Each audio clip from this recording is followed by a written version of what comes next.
All right. Hey, everybody. How's it going? I'm glad you could all make it. Yay. All right. So today we're going to talk a little bit about tuckman and the fallacies of reasoning and some other things that are in the chapters of your book. So we'll take a look at all that and kind of work through it. So glad you could all make it to the lecture. Yay.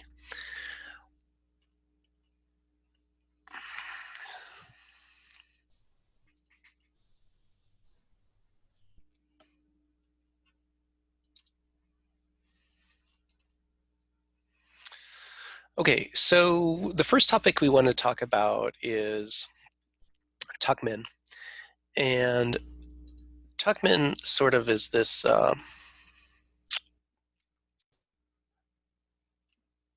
researcher that spoke a lot about the phases that groups go through. A lot of times when we think about groups, we think of them in terms of this, thing where they're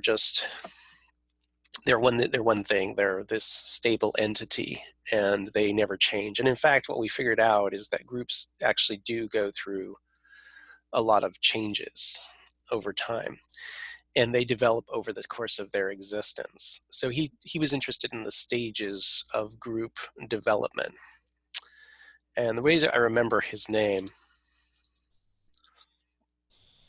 is, when I think of Tuckman and his stages of group development, a lot of times I think of like him as being sort of a superhero in the world of group communication research. So there's Batman, there's Spider-Man, and then there's Tuckman. And so Tuckman is among all the researchers that came up with various ideas about how to describe the phases or stages that groups go through. I find that Tuckman's sort of resonate and people remember if you ask them, like, 20 years after they've taken this class, 30 years after they've taken this class, they can still remember the name Tuckman. Or if they don't remember the name, they remember the phases because they rhyme. So let's take a look at those stages. And again, these are Bruce Tuckman's stages of group formation, group Tuckman's stages of group formation. So the first stage is the forming stage, and this is the stage where the group is, a lot of people call this the honeymoon phase. There isn't very much conflict in this phase. Everybody's being really nice. They're talking about the weather. They're all being polite. The conversation is very lighthearted, usually, and is kind of superficial, usually pretty friendly for the most part. Or at least in the case of the Breakfast Club, it hasn't gotten too deep. It's gone pretty surface at this point, for the most part. So there's not a lot going on right now. The one thing during this phase, even though on the surface everybody's being polite and nice, it is kind of a honeymoon phase where a lot of actual conflict that does exist is being swept under the rug. So people are worried that their group might be a flake group or that other people aren't committed, but they aren't saying it. All the conflict is pushed under the rug at this point. So during the forming stage, there's just there's little conflict on the surface. So there might be some things that people are worried about, some anxiousness, but it's just too soon to start bringing things up. And it makes sense, actually. If you go into a group and immediately people start doing conflict, it can be an issue. So that's the forming stage. And we'll definitely see this with 12 Angry Men later in the semester when we look at that film. You'll notice they're very polite. There's a lot of small talk at this point. But there are some issues that are kind of underneath that, I guess you could say. After that stage, the forming stage, so forming is first, and then the next one is storming. Storming is where the conflicts just can't be avoided. Due dates are coming up, or time is passing, and sometimes people don't feel like the group is being more productive enough. So this is when you actually do start to get some actual anxiousness going on. And not only is the anxiousness there, which was hidden during the forming stage, it comes to the surface and people start having actual conflicts at this point with each other. Conflict is now happening during the storming phase. And the conflicts are coming to the surface for sure. And there's a lot of arguments. And what's interesting about the storming phase is it kind of goes on and on. Like the storm just continues and continues. um, and one of the things that happens with groups is they're like, we're doing all this conflict and fighting, but we're not actually getting our work done. You're actually getting your work done. It just doesn't seem like it. What's happening is that while you're going through that, you're setting the stage for what happens next. And you kind of have to have those conflicts to make that happen. So granted, you're not like getting the thing done. So for example, if your job is to, paint the house isn't really getting painted. Or if if your job is to put together a group presentation for a class, the presentation, not much is happening nuts and bolts wise, but you are having these conflicts that set the stage for the next phase, which is called the norming phase.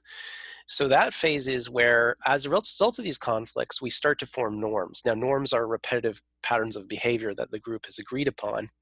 And so we start to get into this, this idea that there would be some norms and ways to do things. Like, for example, a norm in some groups might be that, if you come late, you bring snacks. Or there might be a norm like you don't interrupt other people when they talk. Or there's a norm like you can interrupt people when they talk.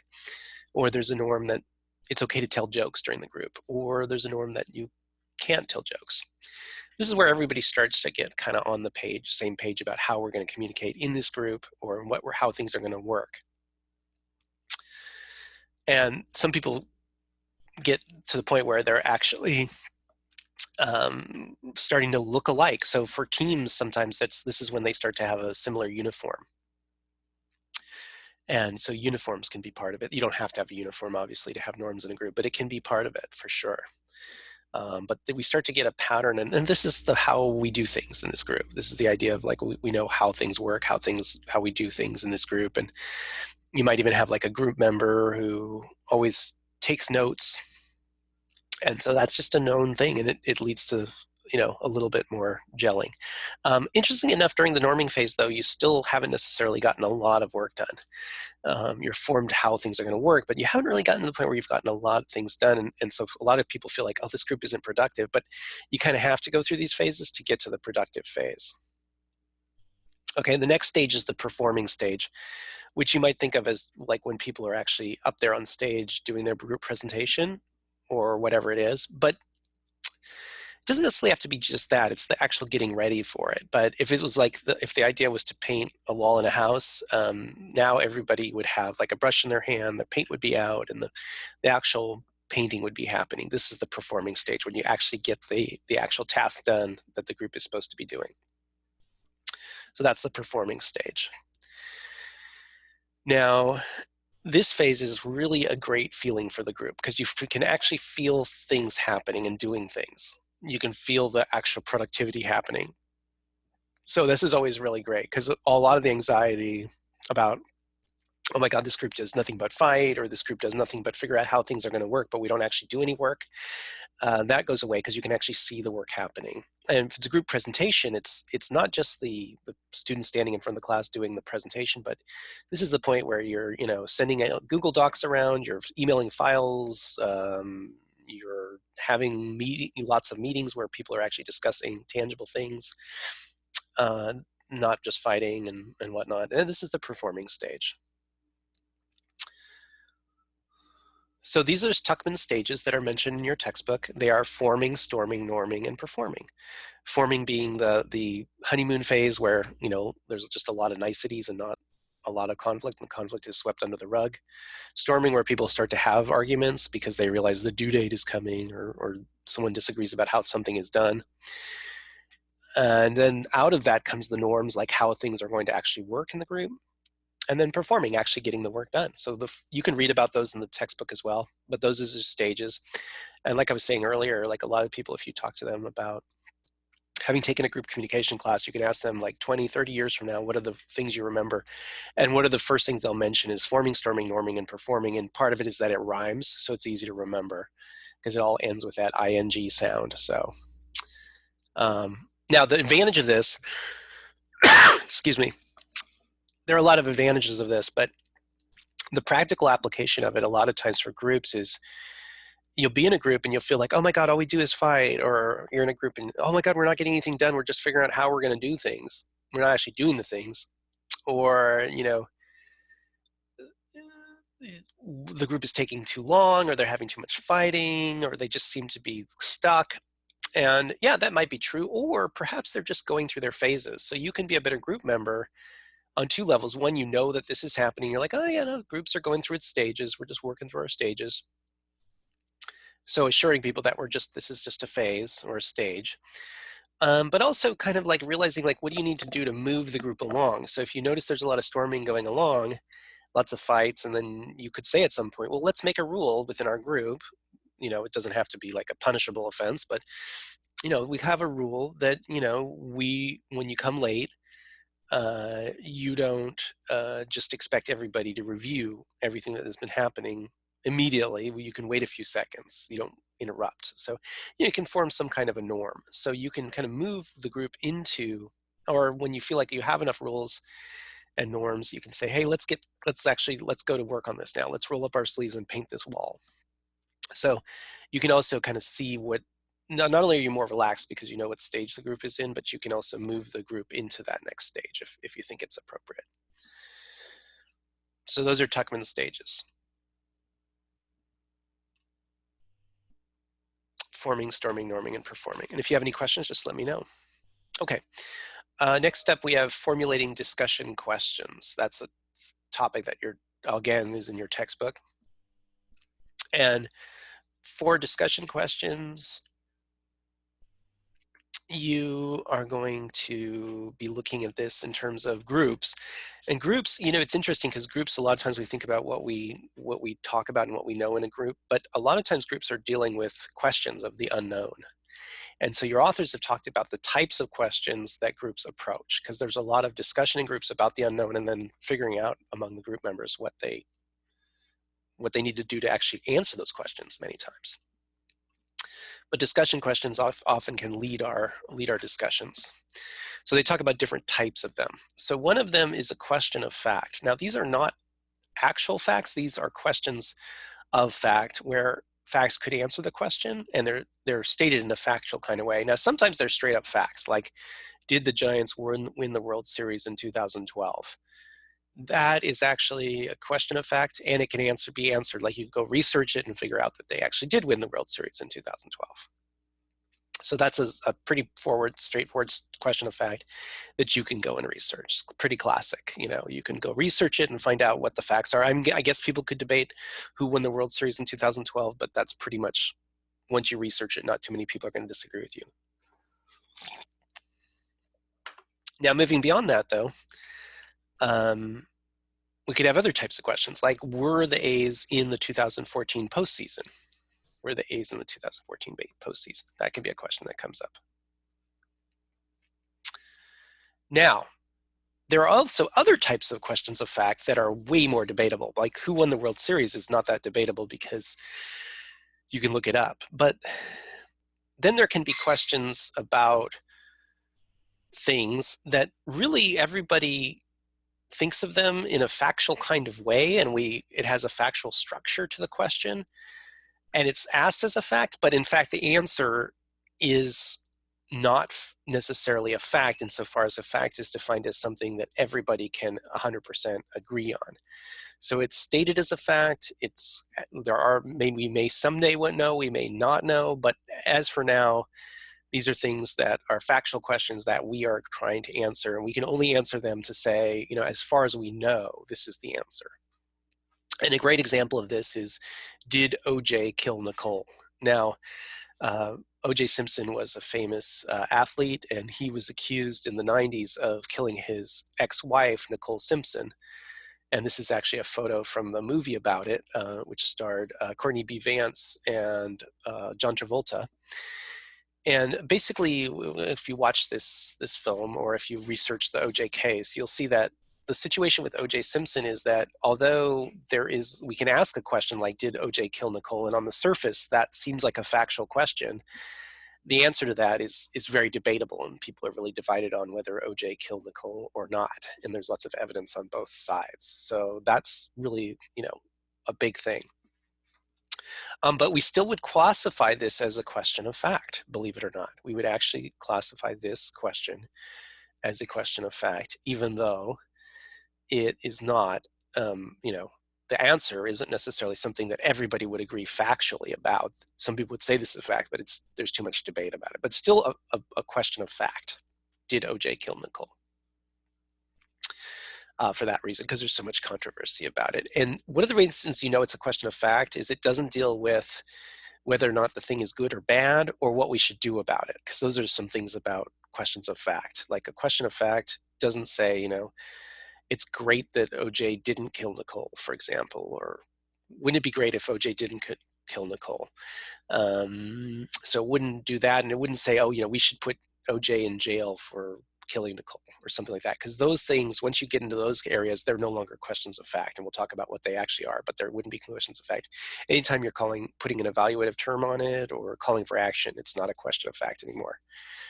But in fact, what it is it's a different kind of question. So this is the basic kind of factual question you get there. Did OJ kill Nicole? Very debatable, but still considered a question of fact. We also have questions of prediction, like, for example, will the Athletics win the World Series in 2021? Will the Athletics win the World Series in 2021? That's in the future. So we don't know what's going to happen in the future, so it's debatable, but it's still phrased in a certain way that tells us it's a question of prediction. Another example of a question of prediction is, will the Giants win the World Series in 2021? We also have questions of value.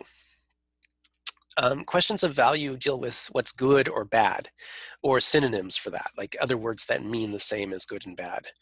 So does the guacamole taste good is a question of value, because good according to who? Like, some people think guacamole should be spicy, some people think it shouldn't be spicy, some people think it should have big chunks of tomato in there.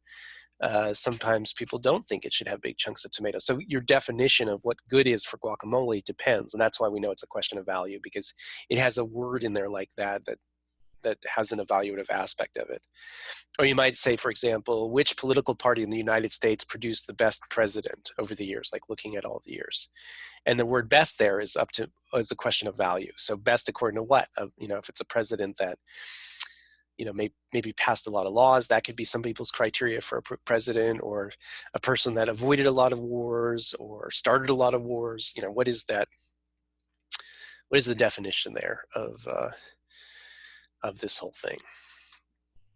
So it's up to interpretation, that word. In this first sentence, the word good referring to the guacamole, and then best according to president. What is the best president? Some people think, the best president is somebody who raises taxes. Some people think it's someone who reduces taxes. Some people think big government's good. Some people think small government's good.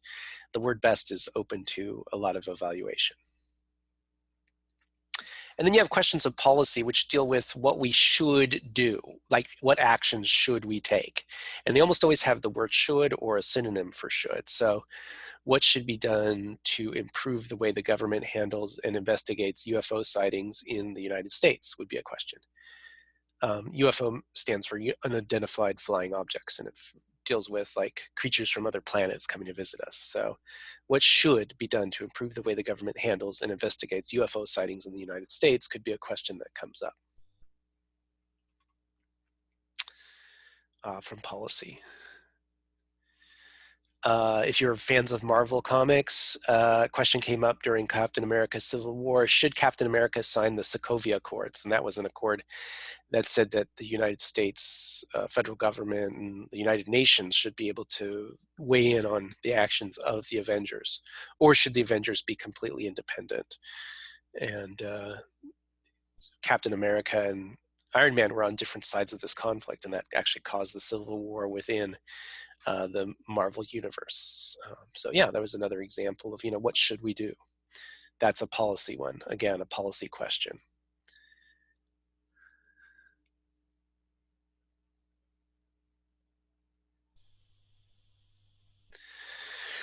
Another question that is example of a policy type question is, should there be more positive portrayals of Latinos in the media? Would be another question that would come up occasionally. Here, this example is from the TV show Riverdale, and Hiram Lodge is a villainous character, and he's also a Latino American actor. Um, what are the questions about that come up, about that, the portrayal of Latinos in the media? What should be done? Policy is really ideal for problem solving discussions. So a lot of times when you're trying to solve a problem, it's good to have a policy question that comes up. Gun control is another question that comes up every time there's a shooting. And a lot of times we have, for example, school shooting, we have a lot of grief and we have a lot of sadness, and that's always necessary. But also there's a question of like, what should we actually do about it? What action should we take? So for example, should the United States have more gun control? Should the United States have more gun control is a question that comes up regarding guns, and especially when there's a shooting. And it's also like an example of a policy question, or a question of policy. So those are our four types: fact, prediction, value, and policy. Fact deals with what is or is not. We don't always know the answer, but whenever something's stated in terms of is or is not, and doesn't have an evaluative term or a call to action or a predictive term, we consider it a fact, or question of fact. Question of prediction has to do with what is or is not going to happen in the future. And a question of value is what's good or bad, or some synonym for good or bad. Sometimes people use words like detrimental and beneficial, for example. Those are synonyms. And then policy has to do with what we should do or should not do regarding something. So those are formulating discussion questions. And then email me if you have any questions about those different types. Okay, next up, let's talk about the logical fallacies. Now, logical fallacies, that's something that you probably have studied. Well, you might have anyway, studied in your other classes. They come up in philosophy classes and English classes. And if not, you may encounter them in other classes in the future. But we'll go ahead and talk about them too in here.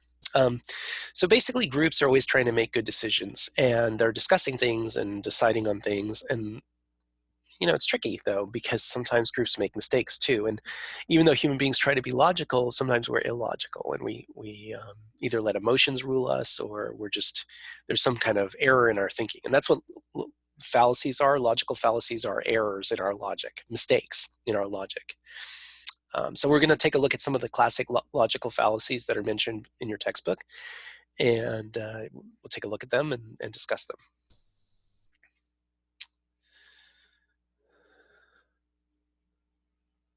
Here's an example of a fallacy, where here it says the greatest enemy of the Marvel universe is Rotten Tomatoes. And, some people will actually boycott Rotten Tomatoes because they give bad reviews to DC Comics movies. And then they give good reviews to Marvel movies. So the greatest enemy in the Marvel universe would be Thanos, and then in the DC universe it would be Rotten Tomatoes because they give bad reviews. And some people who love DC were boycotting Rotten Tomatoes. But interestingly enough, the fallacy there is that Rotten Tomatoes only compiles people's reviews. It doesn't actually do any reviews themselves. So that would be called a non sequitur. So we'll talk later about the different types of fallacies and come back to this, but that's just an example of a fallacy. Okay, a red herring is the first fallacy we'll discuss. A red herring is an irrelevant issue that's introduced into a controversy in order to divert attention away from the real controversy. And this is also known as a smokescreen. This is something that just completely distracts people from the main thing that we're supposed to be discussing. And it's sometimes used on purpose to try to distract people, and sometimes it's done accidentally. But either way, it distracts people from what we're supposed to be talking about.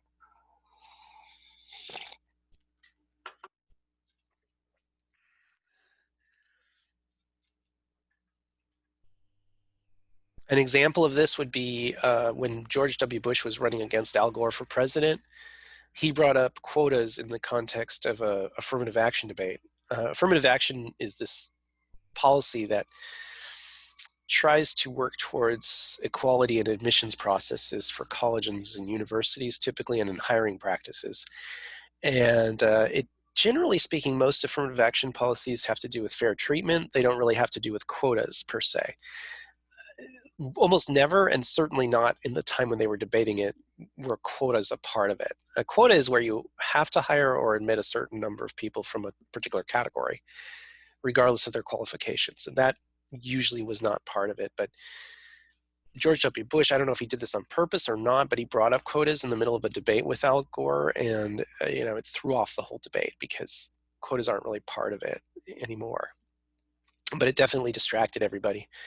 He also did this again when he was running against John Kerry for president. He brought up the topic of gay marriage. And at the time, I mean, I guess that was an issue, but he really wanted to distract people from the Iraq War, which was not going well at the time. And so at the time, he introduced this kind of anti-gay marriage type legislation that I don't think was ever passed, but it created a huge distraction. So, using distraction as a way to get people to do things is called a red herring.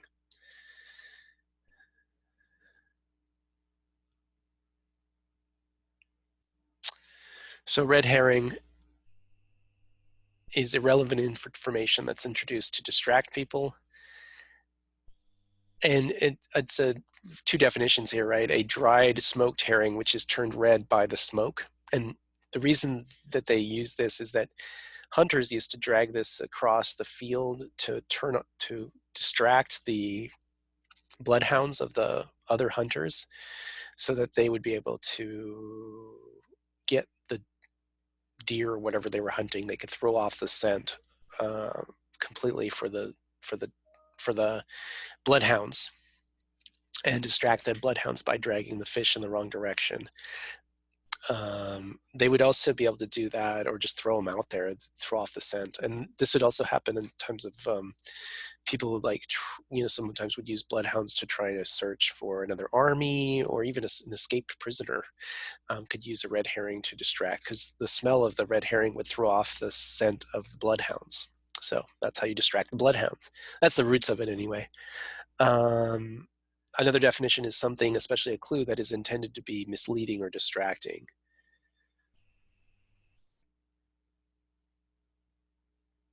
And then it says here, so named from the practice of using scent of red herring in training hounds. Okay, so they also train hounds in that was another way to do it, training hounds as well. It's used to train them as well, to get them to go in a particular direction.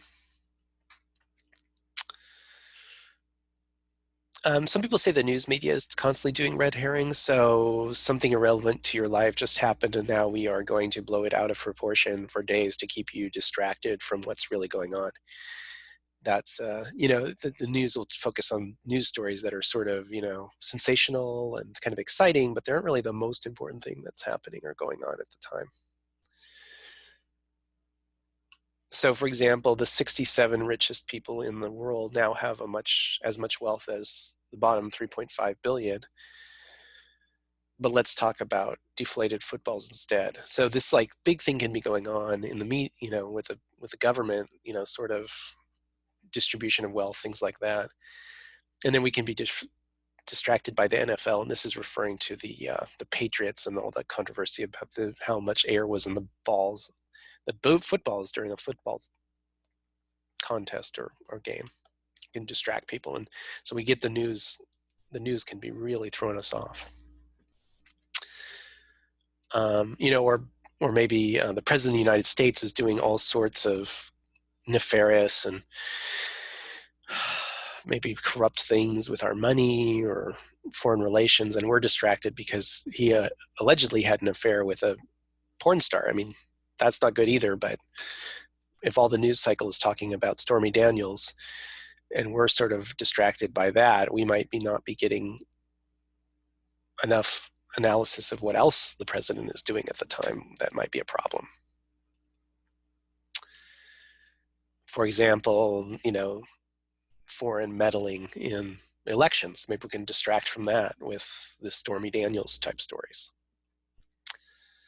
At one point, Russia's maybe messing with our elections, but we're not even focused on it because we're too busy with the gossip about movie stars and whatnot.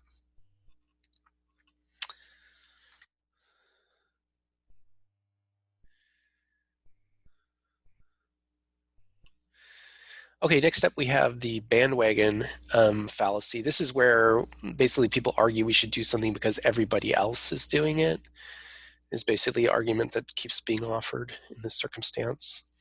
And so for that, we have, for example, like this is often like the argument that's used for trying drugs. Like, hey, everybody else is doing it. You should try drugs too. Without ever stopping to check to see if that was a good idea or not. Just everybody is doing it. That's the bandwagon. Like, jump on the bandwagon is the idea there. Like, just join in, do what everybody else is doing because everybody else is doing it, so it must be a good idea. Without ever stopping to think if it's a good idea or not. And that's, teenagers a lot of times are offered drugs by their friends. And the argument is, oh, yeah, come on, everybody's doing drugs. It's okay. But just because everybody's doing something doesn't mean it's a good idea. You know, the argument, please, mom, all the other kids are letting their kids get high. All the other parents are letting their kids get high. And a lot of times that isn't even the case, too. Like, that's the other thing, is that like everybody else is doing it, but it turns out not everybody else is doing it. And then even if they are, we have to question, whether it was a good idea or not.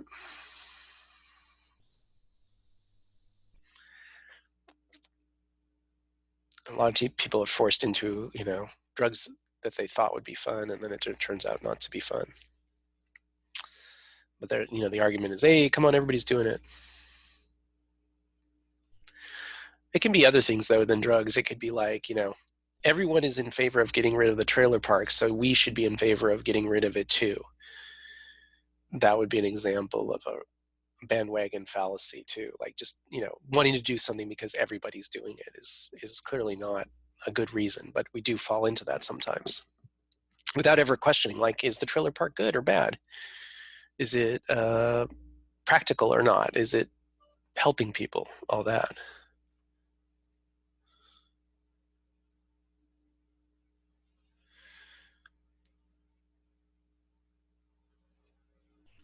Next up, we have the causal fallacy, or causal fallacy, I should say. The causal fallacy is a fallacy where we're actually looking at, what caused what. And this is like saying that one thing caused another just because the one thing came before the other thing. So, and sometimes it's true, like, sometimes maybe Hunter Pence can give a real moving speech, and then that can make the group of giants, for example, back when he was doing a lot of this stuff, be better players. But sometimes it doesn't really work that way either. So, it just depends. Sometimes one thing comes before the other thing and it doesn't really cause that other thing. So, like, for example, somebody could scratch their nose and then somebody else could sneeze. That doesn't mean the first person caused the second person to sneeze. So, for example, sometimes baseball players think that if they grow their beard long, it'll make their team more successful because they'll grow their beard long and then the team has some success. But the two things could be completely unrelated. This is a big thing, like vaccines, autism, and Jenny McCarthy. Jenny McCarthy is basically a comedian, and basically she argued that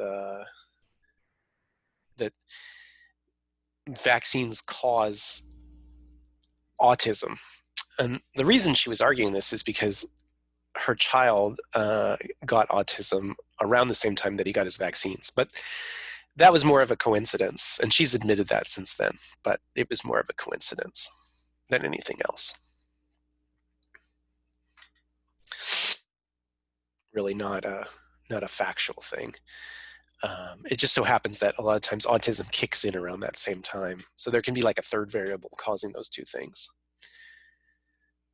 Next up is the either or fallacy, where we make person choose one thing or the other. So, for example, we might say to someone, oh, you have to either bank with Bank of America or Wells Fargo without other ever considering other options. Or if a woman becomes pregnant, saying, oh, you either have to keep the baby or you have to have an abortion without considering other options. Yes, basically it's telling people that there's only two choices when in fact there's more than two. If a woman becomes pregnant, for example, there's lots of choices, other than just keeping it or adoption. There's other options as well. This is, this people are like, oh, which was the best metal band of all times, Metallica or Megadeth? And it's like, Slayer. Hasty generalization. This is where you have two choices, but in fact, excuse me, we might think that with the hasty generalization, this is where we have a few examples, but those examples aren't enough to make a generalization about. And so this was true of there was one example where Ben Affleck starred in Daredevil, so that people thought that all of his superhero movies were going to be terrible. But in fact, he made Batman versus Superman, which is not considered to be a good movie, but he's considered to be good as Batman in it. So he's not, just based on that one movie, Daredevil, doesn't mean he can't be a good action star in superhero movies. So, people have pick one or two examples and then try to make a huge generalization out of that.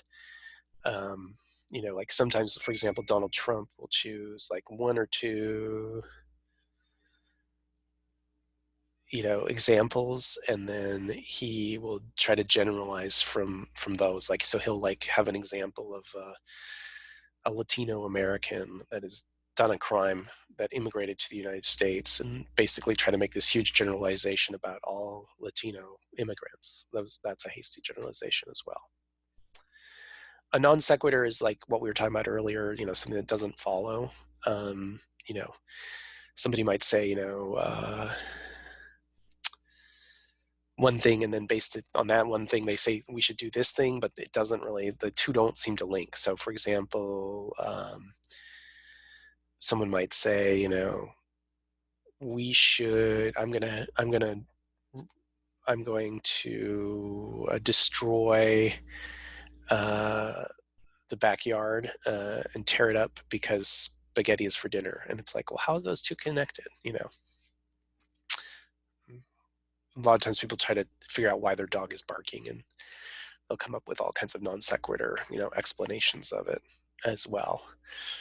Just because two reasons are stated to be that rationale doesn't mean that's a good reason for doing something or saying something.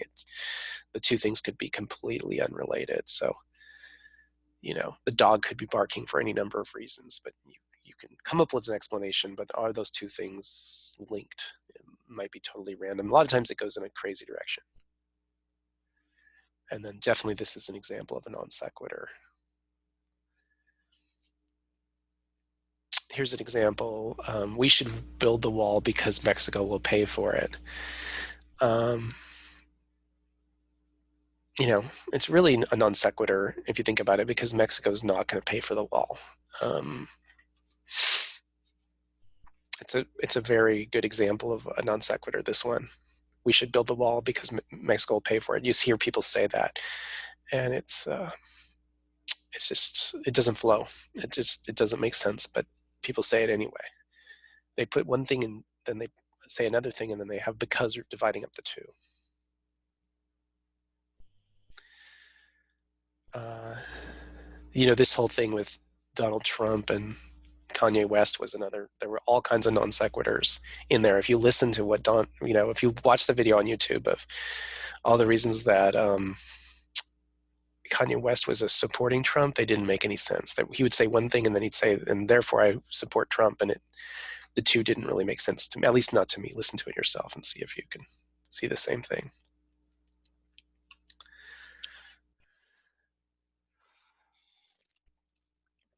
Here's an example of someone pointing out a non sequitur. Notice how the people who told Colin Kaepernick and LeBron James to stick to sports haven't told Kanye to stick to making music and shoes. There you go. There's also misplaced authority is another fallacy. It says, watch Trump say Sean Hannity about 50 times during a nonsensical tirade about the Iraq war. This is during the 2016 election. In this circumstance, what happened was Donald Trump was against the second Iraq war, um, according to himself. But earlier, he had actually offered support for it at the time. So he came out with statements saying, I was always against the Iraq war, the second one anyway, the one that was started by George W. Bush. And later, they found evidence of of lots of evidence, particularly on this Howard Stern show, of him saying he did support the war. So for him to go back and say he was against it all along, and therefore he's superior candidate, just wasn't really true. But he kept talking about how he had privately said to Sean Hannity that he was against the war at the time. Well, a couple things. Like at the time, nobody has any recording of him actually having this conversation with Sean Hannity. Sean Hannity is a TV personality on Fox News.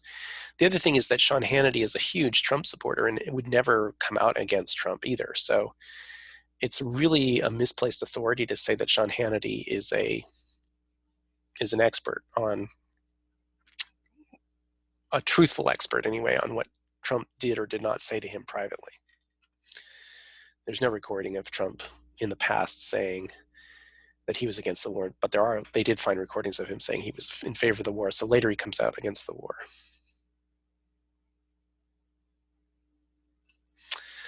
And as we were talking about earlier, just another fallacy coming out of this whole thing with Jenny McCarthy, she's a comedian. She's not an expert on vaccines. So she actually came out later and apologized and whatnot. But she at the time was speaking about vaccines and discouraging moms and dads from getting vaccines for their kids. And she's not really an expert on vaccines. She's a comedian.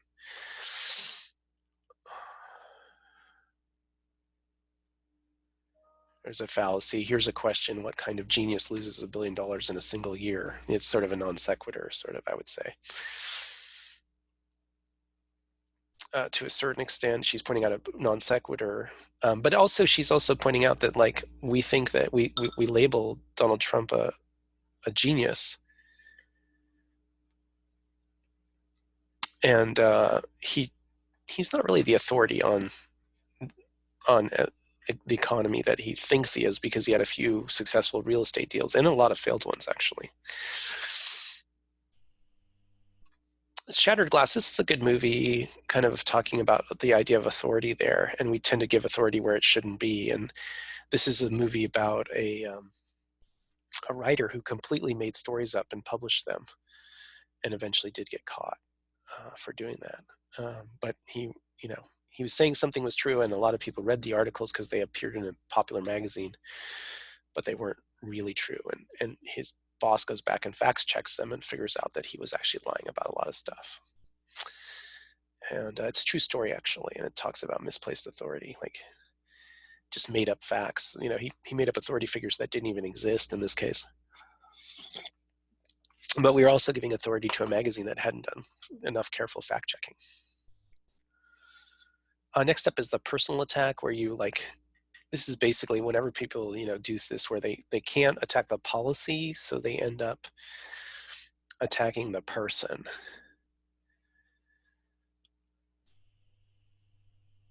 They just attack the person a lot of times. So for example, like people would attack Hillary Clinton about the way she dresses. So if they didn't like one of her policies, they would attack her the way she dresses a lot of times. Next up is values, attitudes, and beliefs, kind of distinguishing among those three concepts. So values are concepts of good or bad, and these aren't fallacies anymore. This is a different concept. Values are things about what's good and bad, and then our attitudes is like our consistent ways of responding to things, and beliefs is our beliefs about what is true or false.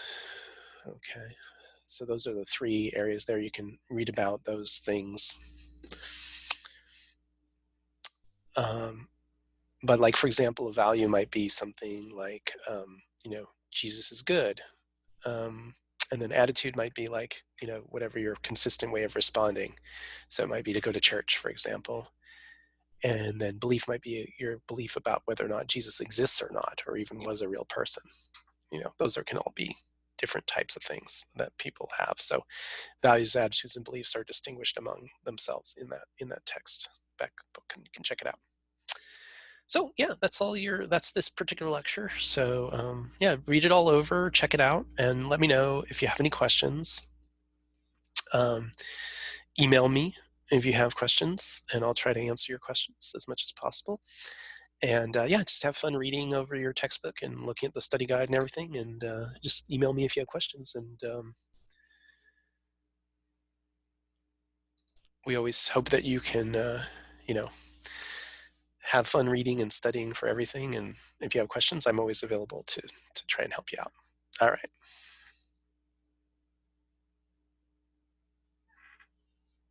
Have a great day. Email me if you have questions. Thanks.